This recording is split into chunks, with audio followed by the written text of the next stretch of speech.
오늘 하나님께서 우리에게 주신 말씀은 사도행전 14장 1절에서 7절입니다.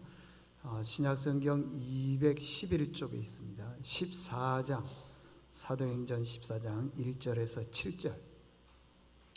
이 계시의 말씀을 봉독할 때에 살아계신 하나님의 음성을 들으실 수 있기를 바랍니다. 이에 이고니온에서 두 사도가 함께 유대인의 회당에 들어가 말하니 유대와 헬라의 허다한 무리가 믿더라. 그러나 순종하지 아니하는 유대인들이 이방인들의 마음을 선동하여 형제들에게 악감을 품게 하거늘 두 사도가 오래 있어 주를 힘입어 담대히 말하니 주께서 그들의 손으로 표적과 기사를 행하게 하여 주사 자기 은혜의 말씀을 증언하시니 그 시내의 무리가 나뉘어 유대인을 따르는 자도 있고 두 사도를 따르는 자도 있는지라. 이방인과 유대인과 그 관리들이 두 사도를 모욕하며 돌로 치려고 달려드니 그들이 알고 도망하여 루가오니아의 두 성 루스드라와 데베와 그 근방으로 가서 거기서 복음을 전하니라. 아멘. 할렐루야. 옆 사람과 인사하겠습니다. 사랑합니다. 축복합니다. 잘 오셨습니다. 시작. 잘 오셨습니다. 사랑합니다. 축복합니다. 오늘은 상처와 트라우마를 극복하는 방법, 이런 제목으로 말씀을 전하겠습니다. 그 사람들과 대화를 하다 보면은요, 한 가지 공통점이 있습니다. 뭐냐면은 상처가 없는 사람이 없더라는 거예요. 대화를 해보면은 다 상처가 있어요. 다. 이래서 이 상처, 이게 트라우마, 이것을 평생 가지고 사는 사람들은 말을 할 때 보면은 그 말이 어두워요. 부정적이에요. 닥사이드, 어두워요. 부정적이더라는 것입니다. 누구와 대화하는데 보면은 그게 별로 부정적인 말이 아닌데 부정적으로 보는 거예요. 사람들과 대화를 하다 보면은 부정적으로 말하는 사람들에게 특징이 있는데 보니까 기쁨이 없어요. 감사가 없고요. 상대를 이해하고 싶은 넓은 마음이 없습니다. 여러분들 한번 주변 사람들하고 한번 대화해 보세요. 그분이 어떤 사람인지 말 몇 마디만 해보면 금방 알아요. 그렇게 말을 부정적으로 하는 사람의 특징이 이 상처가 많다는 거예요. 여러분, 상처는요, 치유받아야 돼요. 왜냐? 치유받지 않으면요, 반드시 굉장히 큰 문제를 일으키기 때문에 그래요. 상처 많은 사람들은요, 돌발 행동을 하게 되고, 상처가 많으면요, 자기도 모르게 자기 머리에서 나오는 게 아니라 상처에서 나온 말이 직설적으로 나오는데 그 말을 상대방에게 굉장히 큰 충격을 준 말을 해요. 여러분, 다른 건 몰라도요, 상처는 치유받아야 됩니다. 받지 않으면은 우리 주변에 나를 가까이 하거나 나와 함께 하는 사람이 없어요. 없어. 다 떠나게 되어 있습니다. 목회를 하다 보면은 교인들의 이 모습, 저 모습을 보는데 상처가 많은 분들을 보면은요, 정말 목회하기가 힘듭니다. 그분을 위로한답시고 하는 말도 위로로 받아들이지를 않아요. 100마디의 말 중에 다 칭찬이지만 그 중에 딱 한마디가 조금 실수한 말을 했다면 100마디의 칭찬은 소용없어요. 그 한마디 가지고요, 얼마나 집요하게 공격하는지 몰라요. 왜 그런 줄 아세요? 그분이 못 배워서요? 돈이 없어서요? 아니에요. 상처 때문에 그래요. 상처. 이 고린도 후서는요, 바울이 고린도 후서를 쓸 때 개인적인 감정, 자기 개인적 감정을 이렇게 쭉 쓴 내용인 것이에요. 근데 그 고린도 후서를 보게 되면은 바울이 참 상처를 많이 받았다. 참 상처를 많이 받았다. 그런 생각을 해요. 그 중에 한 가지 예를 들어 볼게요. 지도가 있으니까 한번 띄워줘 보세요. 지도. 바울이 있는 곳은 에베소 여기 있습니다. 여기서 에베소. 그런데 고린도 교인들에게, 여기 고린도가 여기 있으니까 고린도 교인들에게 내가 에베소에 있지만은 고린도에 가겠다 그렇게 얘기를 했어요. 그런데 에베소에 여러 가지 문제가 있었어요. 물론 고린도에도 문제가 있었죠. 그래서 가겠다 해놓고 안 갔어요. 못 갔어요. 그랬더니 고린도에 있는 사람들이, 상처 많은 사람들이 이 바울에 대해서 처음에는요 이렇게 얘기를 하는 거예요. 경솔한 사람이다. 왜 약속을 해놓고 안 왔나? 경솔하게 말을 했지만은 그 말들이요, 이게 부정적인 말이 무서운 게 뭐냐 그러면 계속적으로 악감이라고 그러죠. 성경에 악한 감정을 가지고 있어요. 상처가 많은 사람은요 별것 아닌 것인데도 악한 감정을 가지고 있어요. 악감, 여기 본문에 나와 있죠. 악감을 가지고 있어요. 그래서 경솔한 사람이다. 왜 온다 해놓고 오지 않았느냐? 처음 출발은 그랬는데 나중에 뭐라고 하면 거짓말장이다. 말마다 거짓말을 한다. 믿지 못할 사람이다. 심지어는 이 사람 사도가 아니다. 이렇게 얘기를 하더라는 겁니다. 약속을 했으면 물론 지켜야 되겠죠. 그런데 여러 가지 형편으로 해서 갈 수가 없는 상황이 됐음에도 불구하고 여러분, 상처가 그렇게 많지 않은 사람들은 어떤 말을 하더라도요 다 수용하는 거예요. 온다고 했는데 안 왔어.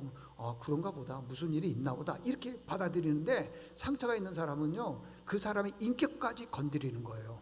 공격을 하는 거예요. 심지어는 사도가 아니라 그랬다니까 여러분들. 이런 일들이 벌어지더라는 거예요. 그랬어요. 고린도 후서 1장 이 8절에 보면 이렇습니다.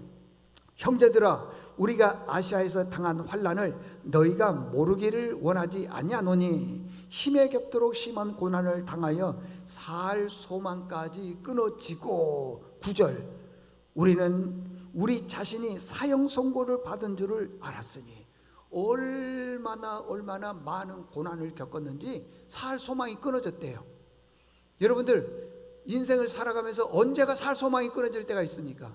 웬만하면 없어요. 웬만하면. 근데 얼마나 많은 공격을 해오든지 살 소망이 끊어졌대요. 심지어는 사형 선고까지 받을 정도로 고통을 받았다는 것이에요. 그런데 이런 절망적인 이 상황에서 어떻게 바울이 이겨냈느냐? 다른 건 없어요. 성경에 오늘 3절에 보니까 주를 힘입어. 하나님으로부터 힘을 공급받아야지 이겨낼 수 있습니다. 바울은요 하나님께서 많은 고난을 줬는데 왜 나에게 이런 고난이 왔습니까? 제가 어느 분들한테 들은 얘기인데 보니까 왜 하필이면 나한테 이런 고난이 옵니까? 하면서 하나님에 대해서 원망하는 분들을 제가 봤어요. 보니까요. 왜 하필이면 납니까? 내가 이런 왜 고난을 당해야 됩니까? 왜 무시를 당해야 됩니까? 그런 경우도 제가 들은 적이 있어요. 근데 바울은요 살 소망까지 끊어지고 사형 선고 받을 정도로 고통을 당했음에도 불구하고 그 고난을 하나님이 왜 주셨느냐 이렇게 해석을 하더라는 것이에요. 여러분들 어떻게 해석할지 모르지만요 바울은 그랬어요. 고난을 주신 이유는 사람을 의지하지 말고 하나님을 의지하라고 고난을 주셨다 이렇게 해석하더라는 거예요. 근데 우리는 그렇습니까? 사람들로부터 비방이나 험담받고 또 직장이나 사업장에서 어려움 겪고 사장님으로부터 무시를 당하고 많은 고난을 겪었을 때 우리가 그렇게 생각하냐고요. 여러분들 그렇게 생각하네요. 막 그 사람에 대해서 비방하고 저주하고 험담하고 그러지 이 고난을 하나님께서 나에게 주신 것은 사람 의지하지 말고 하나님 나를 의지하라고 하나 보다 그렇게 생각을 잘 안 하더라는 것입니다. 바울이 고린도에 복음을 전하는데 많은 어려움이 있었습니다. 얼마나 어려움이 큰지 몰라요. 경솔한 사람이다 했다가요 나중에는 말만 하면은 거짓말한다 그러고 사도가 아니다 그랬어요. 그때 바울이 그런 거예요. 나 사도야. 나 이중인격자 아니야. 해도 소용이 없더라는 것입니다. 고린도후서 1장 23절 내가 다시 고린도에 가지 아니한 것은 너희를 아끼기 위해서 아낀다는 거예요. 그게 분명히 고린도에도 문제가 있어요. 가게 되면은 바울이 뭐라고 한마디 할 것 같아요. 근데 내가 지금 가지 않는 것은 뭐 때문이냐? 너희들을 귀하게 여기기 때문에 안 갔다. 근데 그걸 믿느냐? 안 믿더라는 것입니다. 24절, 내가 마음에 큰 눌림과 걱정이 있어 많은 눈물을 너희에게 썼노니 이는 너희로 근심하게 하려 한 것이 아니요 오직 내가 너희를 향하여 넘치는 사랑이 있음을 너희로 알게 하려 함이라. 바울이 지금 고린도에 가지 않는 이유는 뭐예요? 너희들을 아끼고 사랑하기 위해서 안 갔다는 것이에요. 근데 그들에게서 들리는 소리식은 뭐냐? 거짓말장이다, 믿지 못할 사람이다, 사도가 아니다, 이런 이야기를 하더라는 거예요. 그러니까 지금 바울이 가지 않는 이유하고 그들이 말하는 거하고는 다르잖아요. 그랬을 때 여러분 어떻습니까? 얼마나 많은 고통이 있겠어요? 응? 얼마나 많이 힘든 일이 생기겠냐고 여러분들. 그럼에도 불구하고 바울은 그들을 뭐 했느냐? 사랑했다고 하는 것입니다. 오늘 본문에 있는 이 내용은 바울이 트리키에, 터키 남부 지역입니다. 지도 한번 다시 띄워줘 보시겠어요? 바울이 지금 어디에서 복음을 전하냐 그러면요, 이고니온, 루기아 이쪽에 있는데, 이고니온 이쪽 지역에서 복음을 전했는데, 여기는 복음의 특징이 뭐냐 그러면은 외형적으로 형편이 너무 안 좋은 거예요. 아니 우리가 복음을 전할 때 사람들이 그냥 말씀을 쑥쑥 받아들이고 말이야, 여러분들 열심히 예배 생활해야 됩니다, 아멘, 그리고 예배에 나오고 열심히 믿음대로 살고, 여러분들 사회에 나가서 나쁜 행동 또 나쁜 짓 하지 마세요, 뭐 누구를 뭐 물건 훔치거나 이러지 마세요, 그러면은 그리고 그렇게 하면 얼마나 좋겠어요. 근데 복음을 전하는데 굉장히 힘들었다는 것입니다. 만만치가 않았어요. 환경적으로 보면은요 많이 어려웠습니다. 환경적으로. 그런데도요 하나님이 주신 사명이다 생각하고 끝까지 감당하더라는 겁니다. 어떤 사람들은 그렇습니다. 내가 이렇게 공부가 안 되고 좋은 직장을 못 다니고 여러 가지가 안 되는 것은 환경 때문이다, 또 우리 어머니 우리 아버지 때 부모님 때문이다, 이렇게 말하는 그런 분들도 있을 수 있을 거예요 아마.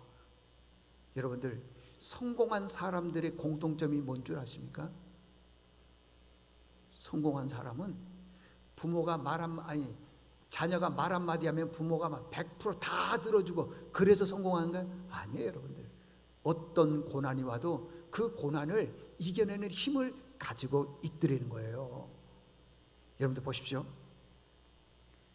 세상을 바라볼 때 해석하는 게 두 가지가 있어요. 세상을 바라볼 때, 우리가 지금 세상을 보고 있잖아요.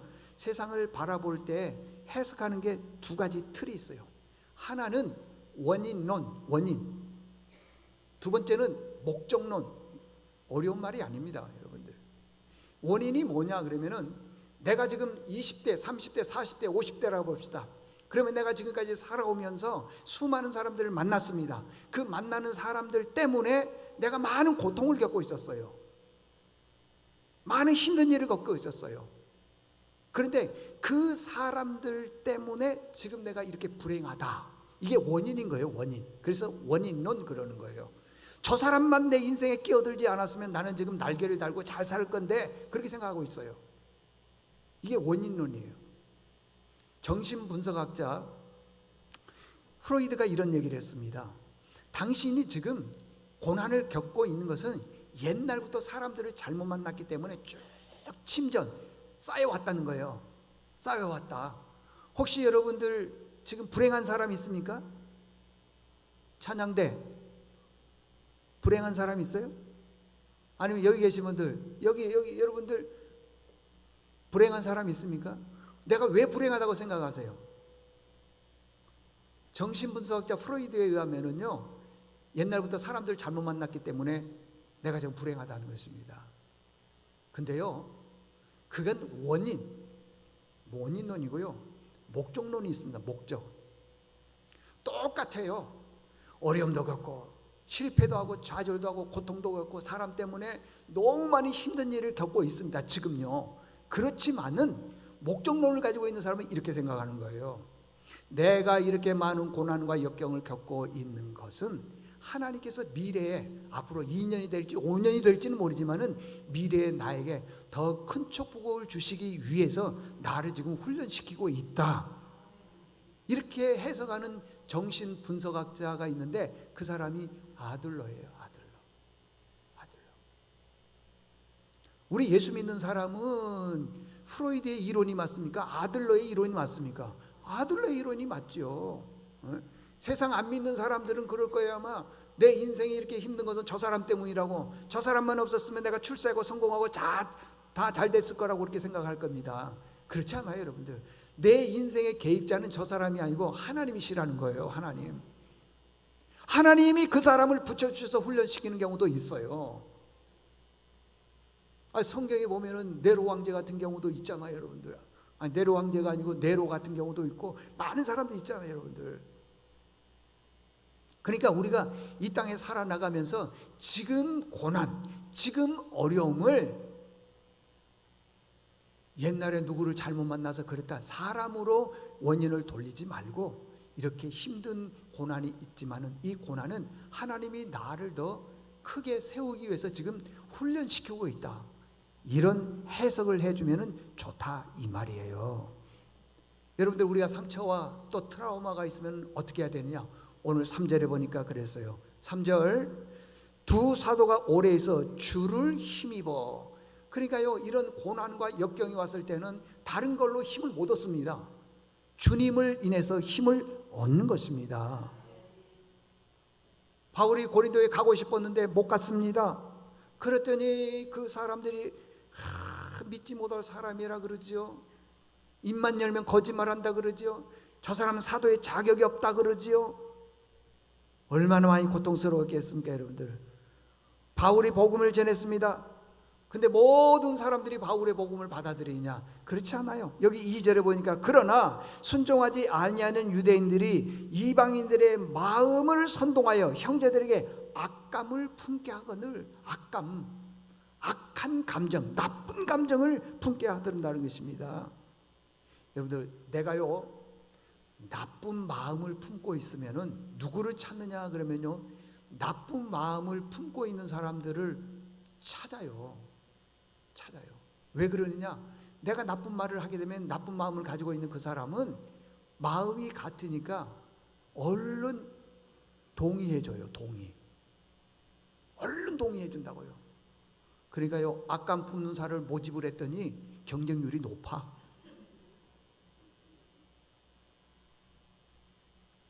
서로 오려고 그래. 참 가슴 아프죠, 여러분들. 지금 내 마음의 상태가 악한 마음을 가지고 있기 때문에 누군가가 조금이라도 선동을 하면요, 그 선동에 그냥 확 휩쓸려 버리는 거예요. 자기하고 상태가 비슷하니까. 이게 문제라는 겁니다. 내 마음의 상태가요, 악감을 품지 않으면 누가 나에게 와가지고 뭐 누구를 비방하고 험담하고 뭐 그렇지 그러면서 같이 맞장구 쳐주라 이렇게 해도요, 악감이 없는 사람은요, 아니다고 이렇게 얘기를 하는 거예요. 근데 같으니까 뭐라 그래요? 같이 품는 거예요. 같이 그냥 계속 그렇게 말을 하더라는 것입니다. 그러니까 이제 악한 감정, 악한 걸 이게 품고 있으니까 어떤 문제가 발생을 하느냐 그러면은요, 사람을 모집하기도 쉬워요. 계속적으로 충동해요. 그러다 보니까 이제 사람을 죽이려고 그러죠. 오늘 19절에 보니까요, 유대인들이 안디옥과 이고니에서 와서 무리를 충동하니 그들이 돌로 바울을 쳐 죽은 것을 알고 시외로 끌어내치니라 그러잖아요. 그러니까 이제 바울을 죽이고 싶어서 이제 사람들을 모집을 했더니 차고 넘쳐. 그래서 이제 바울을 잡아다가 돌로 쳤어요. 그랬더니 돌에 얼마나 많이 맞은지 피투성이가 됐겠죠? 죽은 줄 알았어요. 여기 시외라고 하는 것이 무슨 말이에요? 성 밖이란 말이에요. 성 밖으로 던져버려서 죽은 줄 알고요. 근데 다행히 살았죠. 이 중에요, 누군가가 한두 사람이라도 아니다라고 얘기했으면은 바울은 돌에 맞지를 않았을 거예요, 아마. 그런데 악감을 품는 사람들이 있으니까 그런 지경에 이르게 되더라는 것입니다. 여러분들, 처음에는요, 부정적인 말, 악한 말 이런 것들이 처음에는요 별거 아닌 것처럼 보이지만은요, 처음에는 고린도 교인들이 바울에 대해서 뭐라 그랬다 그러세요? 경솔하다 그랬잖아요. 경솔하다. 왜 약속을 안 지키냐? 처음에는 그랬지만은요, 계속적으로 말하다 보니까 저 사람은 믿을 게 못 돼. 인격을 못 오가게 되고, 나중에는 결국에는요, 사도가 아니다고 부정해 버리더라는 것입니다. 이럴 때 어떻게 해야 되냐는 거예요. 이럴 때 다른 방법 없습니다. 주님을 힘입어. 이 주님을 힘입어라고 하는 말이 무슨 말이냐면요, 아까 얘기했던 것처럼요, 정신분석학자 두 사람이 얘기했던 것처럼 나에게 왜 이렇게 고난이 왔느냐, 이건 사람은 잘못 만나서 그렇게 된 거다 라고 해석하는 사람들이 있는가 반면에, 이 똑같은 고난이지만 고난이 왔을 때에 하나님께서 나를 훈련시켜서 더 크게 쓰시기 위해서 그렇다라고 하는 것이 뭐냐, 주를 힘입어. 주를 힘입어. 주를 힘입어. 여러분들 가끔씩 사람들에게 그 간증을 한번 들어보시죠. 간증을 들어보게 되면은요, 많은 고난과 역경들을 겪고 있습니다. 그 많은 고난과 역경들을 쭉 되다 보면은요, 진짜 힘들어요. 그러다가 하나님 앞에 나와서 계속적으로 기도합니다. 부르짖습니다. 그래서 그 문제가 딱 해결이 되는 경우가 있어. 그때 어떻게 하죠? 사람들에게 간증하잖아요. 하나님이 나를 이렇게 도우셨다. 그것은요, 주를 힘입어 그밖에는 없더라고 하는 것입니다. 우리 한국 사람들은요, 그 어느 나라 사람들보다도 한도 많아. 한이 많아요. 한이 많을 뿐만 아니라요, 상처가 많아요, 한국 사람들은. 그래서 이 상처를 풀지 못하니까, 해결하지 못하니까 여기저기서 아주 부작용이 많이 생깁니다. 부작용이. 무시당하면 여러분들 어떻습니까? 못 견딜걸요? 무시당하면. 뭐 아주 예쁘게 뭐 화장했어요, 뭐 드라이했어요, 옷도 예쁜 옷을 다 입고 왔어요. 그러면 사람들이 예쁘다, 어디서 뭐 머리 했냐, 뭐 화장했냐, 뭐 제품이 뭐냐, 이렇게 물어봐야 되는데 그것도 얼굴이라고 들고 다니냐. 그래 보세요. 그러면 어떻게 되겠어요? 다시는 그 사람 안 봐. 상처가 되는 거예요. 여러분들, 상처가 되게 되면은요, 그 사람이 하는 말보다 보면 다 배려가 없어요. 상처가 많은 사람은 이해를 안 해요. 여러분들, 말을 해도요, 굉장히 공격적으로 말을 하는 거예요. 저 사람이 저렇게 그럴 상황에서 이렇게 말할 상황이 아닌데 이해를 못하는 경우가 있어요. 예를 한 가지 들어볼까요? 우리나라에만 있는 것 같아. 층간소음이 있죠. 위에서 좀 시끄럽게 했다고 말이에요. 아주 사람을 그냥 죽이는 경우가 있잖아요, 여러분들. 우리나라에만 있어요. 보복운전. 막 가가지고는 뭐 그냥 보복운전. 법으로 심하게 다스리니까요, 안 하지요. 막 보복운전이 얼마나 심한지 몰라요. 네? 왜 그러냐? 내 안에요, 상처가 있기 때문에 그래. 상처가 없는 사람은요, 누군가 휙 끼어들고 뭐 어쩌고 해야 돼. 아이고 저거 그러면서 한마디 하고 끝나는 거예요. 그런데 상처가 있으니까 상처를 이게 풀어야 돼. 어떻게? 폭력으로 풀어야 돼. 폭력으로 가가지고 막 싸우고 그러는 거예요. 무섭습니다, 여러분들. 어떤 부부가요, 사이가 참 좋았어요. 결혼했습니다. 그런데 몇 년 살다 보니까요, 남편이 상처가 많은 거예요. 그때부터는요, 굉장히 폭력적으로 바뀌어요. 여러분, 남자들은요, 상처가 많으면은 풀 길이 없으니까 있는 건 힘밖에 없잖아요. 그래서 폭력을 가하는 거예요. 폭력을. 이야, 이 상처 이게 무섭습니다, 여러분들. 이런 고난과 역경이 왔을 때 어떻게 해야 되냐? 우리는 주를 힘입어 해결하는 방법밖에 없습니다, 여러분들. 오늘 14장 내용인데 13장에 보게 되면은 7절에 보면은 총독이 있는데 이름이 서기오 바울입니다. 서기오 바울. 이 서기오 총독 바울이 하나님 말씀을 듣고 싶어서 바울을 불렀어요. 하나님 말씀을 좀 들려주세요. 그랬더니 그 동네에 마술사가 있는데 엘루마라고 하는 마술사가 총독 서기오가 바울에게 말씀을 못 듣도록 방해를 하는 거예요. 막 방해를 하는 겁니다. 네? 그 방해하는 모습을 보고 바울이 이렇게 해서는 안 되겠다. 그랬어요. 13장 10절에 보면 그러겠어요. 띄워줘 보세요. 뭐라고 얘기를 했냐 그래? 모든 거짓과 악행이 가득한 자요, 이 엘루마에 대해서 얘기를 하는 것입니다. 마귀의 자식이요 모든 의의 원수요 주의 바른 길을 굳게 하기를 그치라 멈춰라. 하나님이 네 손 위에 있으니 네가 맹인이 될 것이다 이렇게 얘기를 했어요. 그러더니만은요 네가 맹인이 될 것이다. 조금 있다가요 갑자기 안개가 가득하고요 그 다음에 먹구름이 오기 시작하고 어둠이 탁 덮치는 거예요. 그냥 그러더니만 이 엘루마라고 하는 마술사가 갑자기 잠시 동안 맹인이 되어버렸다는 거예요. 맹인. 그 모습을 보고 총독 서기오 바울이 예수를 다 영접했어요. 자, 다시 엘루마가 눈을 떴어요. 한참 후에 자기에 대해서 안 좋게 말하는 바울에 대해서 가만히 있을까요? 가만 안 있죠. 그래서요 14장 19절에 보면은 그러는 거예요. 14장 19절에 보면은 바울을요 돌로 쳐서 죽였다는 거예요. 거의 죽은 줄로 알고 성 밖으로 내쳤다는 것입니다. 이게 우리의 모습. 그런데 이런 모습 속에서도 바울이 끝까지 견딜 수 있던 것은 누구를 힘입어서요? 주를 힘입어서. 다윗이요 내가 사망의 음침한 골짜기로 다닐지라도 해를 두려워하지 않을 것은 주께서 뭐라고요? 나와 함께. 사망의 음침한 골짜기로 갔을 때 하나님 내가 왜 이렇습니까? 원망, 불평. 그랬다면 다윗은 상처가 많았을 거예요. 우리 교인들 중에도 보면요 제가 말을 안 해서 그러죠 상처 많은 분들이 있어요. 보면요 어떻게 하느냐 말하는 거 보면 알죠. 안 됩니다 여러분들. 디도서 3장 2절에 보면요 아무것도 비방하지 말며 다투지 말며 관용하며 범사의 온유함을 모든 사람을 대하라. 응?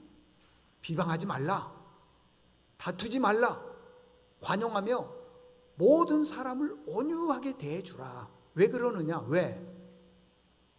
이유가 있어요. 3절에 보니까 그랬어요. 우리도 옛날에 어떤 사람이었냐? 어리석은 자요 순종하지 아니한 자요 속은 자요 여러 가지 정욕과 행락에 종노릇한 자요 악독과 투기를 일삼는 자요 가증스러운 자요 피차 미워하는 자였다. 내가 옛날에 이런 사람이었다는 것입니다. 그러니까 지금 누군가로부터 어떤 얘기를 들었을 때 그 비방하지 말라는 거예요. 왜? 내가 옛날에 그렇게 살아왔기 때문에 그래요.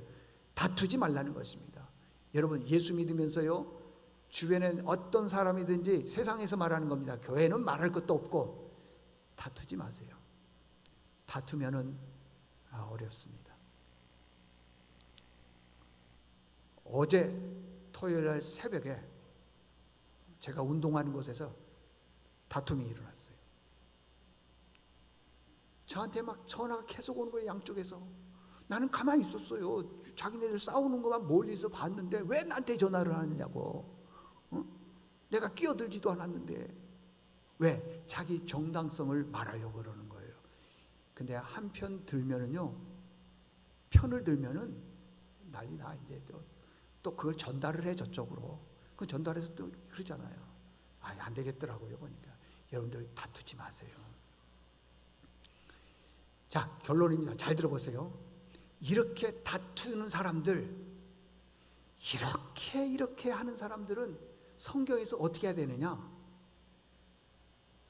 로마서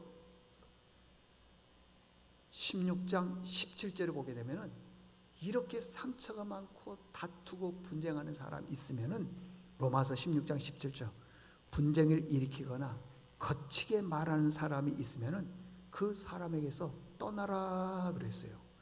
왜 그러냐?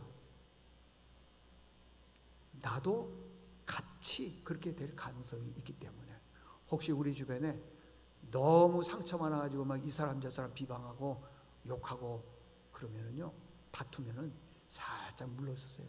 그게 성경의 답입니다. 자, 이제 적용 한번 해보겠습니다. 여러분 인생을 살아가면서 여러분들 다 상처 있죠?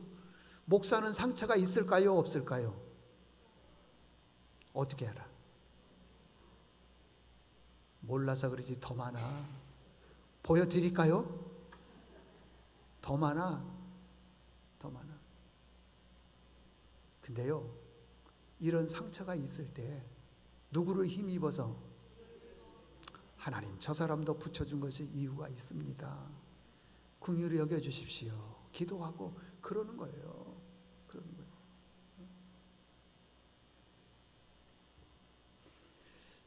나에게 상처를 주는 사람이 있으면요, 나를 모함하거나 비방하는 사람이 있으면은 보통 같은 경우에는 그 사람 저주합니다. 에이, 뭐 병들어라, 뭐 사고 나라, 뭐 어쩌라 저쩌라, 막 이런 말들을 막 머릿속에서 많이 하고 있는데, 그러면 해결이 됩니까? 안 돼요, 여러분들. 이렇게 생각해서 하나님, 저분을 붙여주신 것도 하나님의 은혜입니다. 아멘 안 하시죠? 또 하나님께서 붙여주신 이유가 있을 줄로 믿습니다. 저분을 통해서 내가 훈련받아서 내가 잘되게 도와주시옵소서.